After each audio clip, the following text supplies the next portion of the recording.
Welcome students to another lecture of history from Brain Aspire.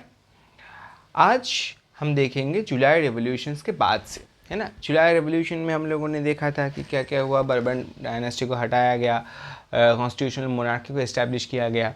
आज हम देखेंगे उसके बाद ग्रीक वॉर ऑफ इंडिपेंडेंस। तो ग्रीक वॉर ऑफ इंडिपेंडेंस में क्या हुआ था, ग्रीस उस टाइम पे ना ऑटोमन रूल के अंदर था। अब ये ऑटोमन्स जो थे ना, ये बेसिकली एक बहुत ही छोटे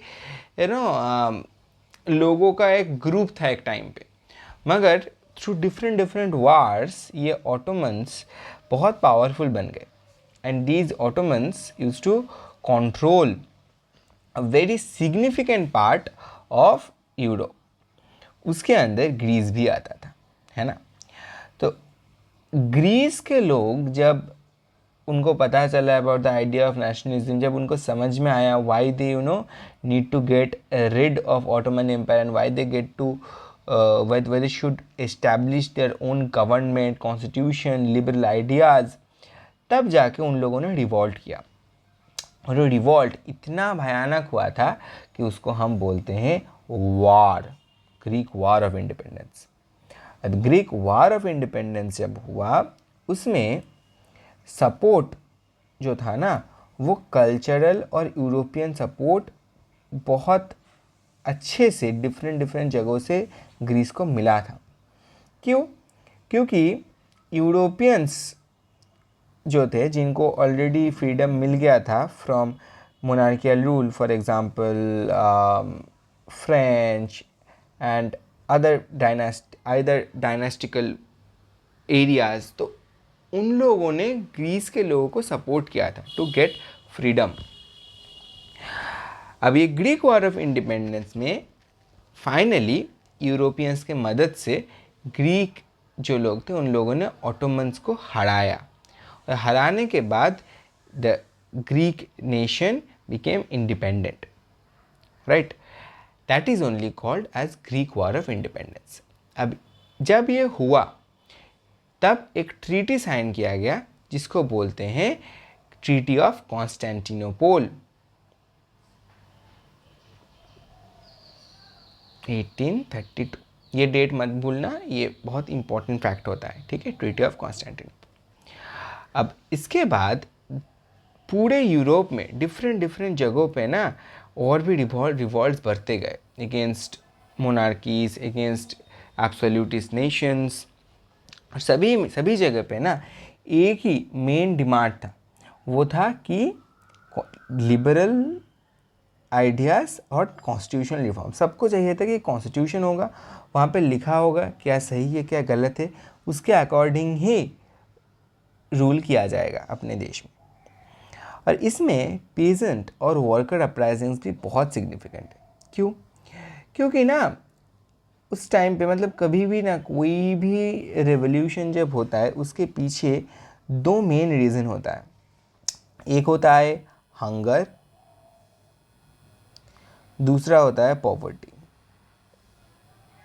अगर लोगों को खाना नहीं मिलेगा और लोगों के पास अच्छा खासा पैसा नहीं होगा to live a good life, तब जाके लोगों के अंदर बहुत ज़्यादा गुस्सा आता है, जिस गुस्से का इफ़ेक्ट होता है रेवोल्यूशंस। इसी वजह से उस टाइम पे यूरोप में डिप्रेशन हो गया था, यूरोप में बहुत सारा इकोनॉमिक प्रॉब्लम चल रहा था। उसके साथ जो मोनार्कियल पावर्स थे, ठीक है, जो राजा रानी उस टाइम फिर भी तभी भी रूल कर रहे थे, वो कभी भी ये नहीं सोचते थे कि पेजेंट वर्कर्स, इनको कैसे सपोर्ट किया जाए, उनको कैसे डेवलप किया जाए, तो वो कोई भी सपोर्ट नहीं करते थे अच्छे से। इसके वजह से बहुत दिक्कत में थे वहाँ के पेजेंट्स और वर्कर्स। इस वजह से बहुत सारे रेवोल्यूशंस पूरे यूरोप में हुआ, और जिन रेवोल्यूशंस के वजह से बहुत सारे जगहों पे मोनार्कियल पावर को हटाया गया, और उसके साथ साथ liberal ideas and constitutional reforms लाए गए। इसीलिए 1848 को ना ईयर ऑफ रेवोल्यूशंस बोलते हैं। ये क्वेश्चन डायरेक्ट पूछ लेता है एग्जाम में, ठीक है। ईयर ऑफ रेवोल्यूशन किस ईयर को बोलते हैं, तो आंसर होता है 1848, राइट। इसके बाद हम देखेंगे रोमांटिसिज्म एंड नेशनल सेंटिमेंट। अब रोमांटिसिज्म यहाँ पे जो रोमांटिसिज्म लिखा गया है ना, इस रोमांटिसिज्म का मतलब रोमांटिक बुक्स या रोमांटिक मूवीज़ हम जब बोलते हैं वो रोमांस नहीं है। यहाँ पे रोमांस या रोमांटिसिज्म एक डिफरेंट चीज़ है। क्या चीज़ है? रोमांटिक थिंकर्स उन थिंकर्स को बोलते हैं जो इमोशन और फोक कल्चर को और आर्ट्स को बहुत ही अच्छा दर्जा देते थे और इम्पोर्टेंस देते थे। इमोशंस मतलब रोमांटिक जो ऑथर्स थे उनके लिखे गए जो बुक्स है या फिर पोएम्स है, जो भी है, अगर तुम लोग पढ़ोगे तो वहाँ पे देखोगे कि वो लोग इस चीज़ के ऊपर बहुत इम्पोर्टेंस देते थे कि लोग कैसे सोचते हैं, लोग कैसे चीज़ें समझते हैं, वो क्या क्या फील करते हैं, उस टाइम पे लोगों के दिमाग के अंदर क्या चल रहा था, इन सब चीज़ों को लेके वो लोग बहुत लिखते थे। तो लोगों के जो इमोशंस होते थे वो उनके लिए बहुत इम्पॉर्टेंट होता था। तो रोमांटिसिज्म का एक बहुत ही इम्पॉर्टेंट पार्ट होता था, वो था इमोशन। दूसरा है फोक कल्चर।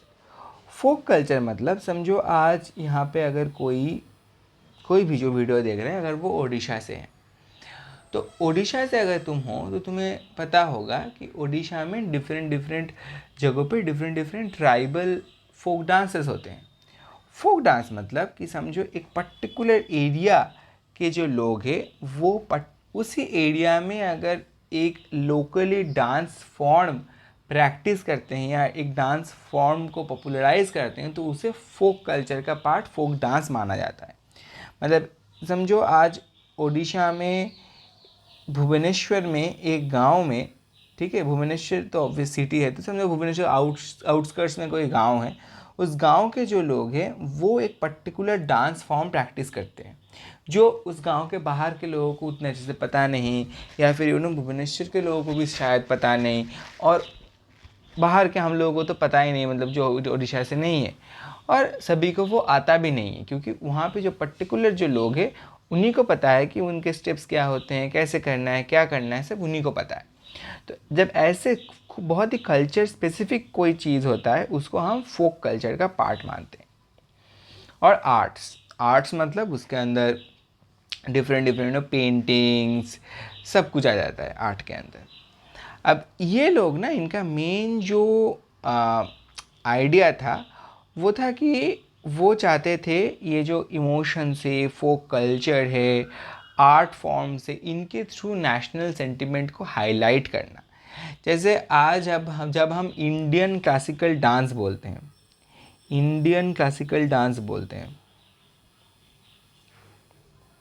तो तुम लोग सब ये सोचते हो कि हाँ ये इंडिया का एक लेगेसी है, इंडियन क्लासिकल डांस। वैसे ही जब हम बोलते हैं इंडियाज़ फ्रीडम स्ट्रगल, है ना, जब हम नेक्स्ट चैप्टर जो है हम लोगों का है नेशनलिज्म इन इंडिया, वहाँ पे जब हम देखेंगे कि इंडियाज़ नेशनल स्ट्रगल में जब इंडिया फ्रीडम के लिए लड़ रहा था तब कितने लोगों ने अपने खुद को शहीद किया है so that we can live a good life. तो जब हम इन चीज़ों के बारे में पढ़ते हैं तो हमारे अंदर बहुत सारे इमोशंस आते हैं। उन्हें कुछ लोगों को गुस्सा आता है कि ब्रिटिशर्स ने इतना अत्याचार किया हम लोगों के ऊपर। कुछ लोगों को बहुत ही बुरा लगता है कि कितने लोगों ने जान दे दिया ताकि हमें पराधीन ना रह पाए, हमें फ्रीडम मिले, इसके लिए कितने लोगों ने जान दे दी। इसको सोच के बहुत लोगों को दुख होता है। तो ये जो दुख होना, गुस्सा आना, यही तो होता है इमोशन। तो जो रोमांटिक ऑथर्स होते हैं वो यही करते हैं, इन सब चीज़ों को इस्तेमाल करके ऐसे से बुक्स लिखते हैं, पेंटिंग्स बनाते हैं, ऐसे डांस फॉर्म्स को पॉपुलराइज करते हैं जिनके थ्रू लोगों के अंदर ये कॉमन फीलिंग आए। मतलब आज अगर मैं तुम लोगों को ये बोलूँगा कि महात्मा गांधी, तो तुम लोग सभी के अंदर ये फीलिंग आएगा कि हाँ महात्मा गांधी ने इंडिया के फ्रीडम के लिए बहुत कुछ किया था।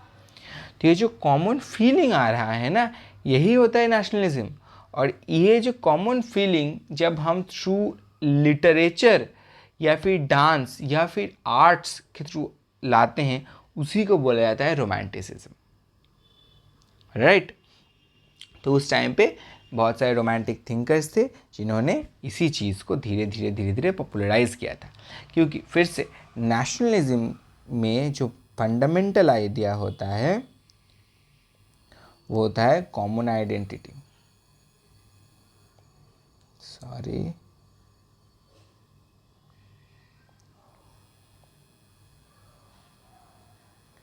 Common identity. और कॉमन आइडेंटिटी को बनाने के लिए हमें लगता है स्टोरीज, म्यूज़िक या सॉन्ग्स, आर्ट्स एट्सेट्रा। तो इन चीज़ों के थ्रू ही हम यूनिफाइड रहते हैं एज अ देश, क्योंकि हमारे देश में जो समझो हम लोगों का नेशनल एंथम है, वो नेशनल एंथम भी हम लोगों को बांध के रखता है, एक साथ रखता है ना। मतलब जब समझो नॉर्थ इंडिया के लोग बहुत डिफरेंट है साउथ इंडिया के लोगों से, है ना। हम तो ये जो साउथ इंडिया के लोग नॉर्थ इंडिया के लोगों से डिफरेंट है बहुत कल्चरली, इसका कोई मतलब बड़ा इम्पैक्ट नहीं पड़ता जब नेशनल एंथम होता है। नेशनल एंथम जब होता है तब सब एक साथ नेशनल एंथम गाते हैं, है ना। तब कोई मैटर नहीं करता कौन नॉर्थ इंडियन है कौन साउथ इंडियन है। तो यही चीज़ होता है नेशनलिज्म, और इसी को बनाने का जो प्रोसेस होता है, इसको पॉपुलराइज करने का जो प्रोसेस होता है through literature, folk culture, arts, उसी को बोलते हैं रोमांटिसिज्म। राइट, तो आज के लिए इतना ही। नेक्स्ट क्लास में हम लोग देखेंगे क्योंकि डिफरेंट लोगों ने कैसे और भी इन चीज़ों को पॉपुलराइज़ किया, लैंग्वेज का क्या रोल था, एंड फाइनली सबसे इम्पोर्टेंट जो पार्ट है हम लोगों का पूरे सिलेबस में, स्पेशली इस चैप्टर में, वो है German unification, Italian unification and British unification. तो ये 3 यूनिफिकेशन हम देखेंगे अपकमिंग क्लास में, जो बहुत इंपॉर्टेंट होगा फॉर योर एग्ज़ाम, क्योंकि वहाँ से 5 मार्क्स का क्वेश्चन ऑलमोस्ट हर साल आता है, कहीं ना कहीं से आ जाता है। ठीक है, तो आज के लिए इतना ही। Thank you and will meet in the next class.